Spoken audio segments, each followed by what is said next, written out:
Next, we've got Sherri Rademacher.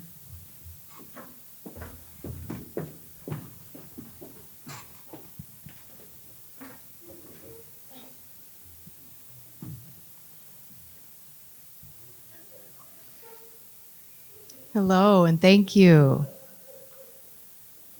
My St. Cloud friends over there at that table. I am Sherri, dressed in black, gray-ish hair, red glasses, white woman.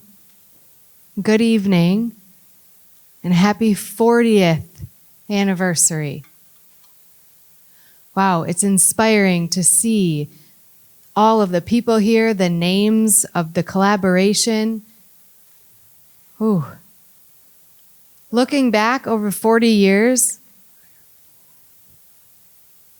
I mean, you think back to the TTY, where you had to type on those big green machines and send that message all the way through with long distance phone calls, especially here from this St. Cloud area.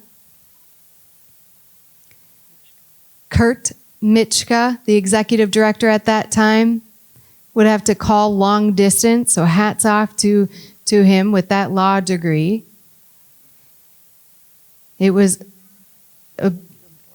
thrilling for me to work with him at my time with the commission.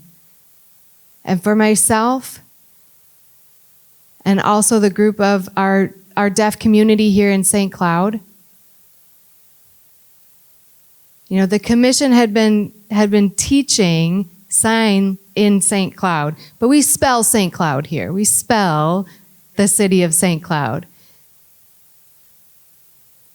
And then there was the task force group set up with Mary Hartnett as the director, and Bob Cook. They would sign the task force this way, with grabbing your wrist, like for work, like they're forcing this work. But thankfully that has dissolved back, and we just spell task force now. The commission had worked on the airport accessibility, with the airport and the airlines being under different regulations. When we fly, I never let them know during the purchasing that I was deaf. I never shared that information as a deaf person until the flight home from Mexico. At the gate, it said the flight to Minneapolis. All right, I'm at the right gate. There were people there, kind of the same people, same groups that flew to Mexico, but then all of a sudden, they started disappearing, and our group shrank. My husband, Jeff, I looked at him and said, where are they going? Maybe to the bathroom, because it still said Minneapolis. Maybe they're just walking around. So we waited. And then a couple came up and recognized us as a group that flew out. And they're like, come on, come on. We're like, what? They're like, come on.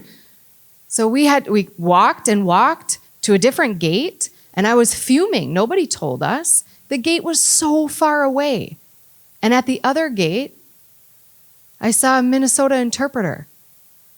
I was like, wait, I didn't see you on that flight. And they're like, oh, we got here a different day. I'm so disappointed that nobody told me about the gate change. I told them at the desk that they had to let people know because they were going to miss their flight. And it's like this attitude that they gave back to us. I have to do something.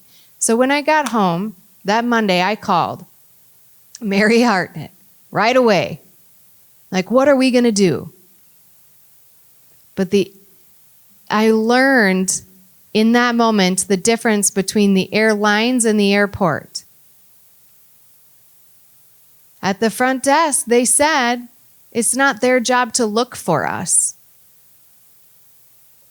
From then on, I did inform them that I was deaf. And then we received that communication access that I had wanted. And it's not only about the airport accessibility.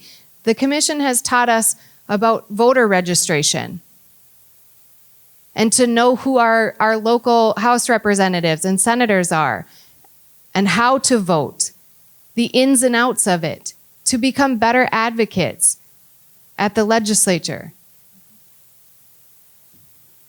And one more story, if I can, with the captioning. I appreciate going to doctor's appointments or to the store, and they'll have, the TVs or the monitors, like the tire place where I bring my car in, and they see right away, like, oh, go. Go turn the TV on, go turn the captions on, they're here. But in the lounge, they had it ready. And every time then I would notice, hey, go, turn it on. I'm like, oh, that's how great. They know we're here. They're providing for us to make sure that we have accessibility, to make sure that we had the access to the TVs. But now, with Darlene Zangara, the executive director, has done many, many, many great things. You'll hear stories for years and years and years about the great things. Through these 40 years, we have done so many amazing things, and I'm proud to be a part of this. The commission really is an incredible entity, and I'm proud to have it here in Minnesota. With the budget being $90,000 before, that's impossible. It's one of the few states that provide this direct service. And I think for the next 40 years, I'm hoping to see you all again. Maybe you'll have a different version of technology in your home. Who knows what the next 40 years will bring?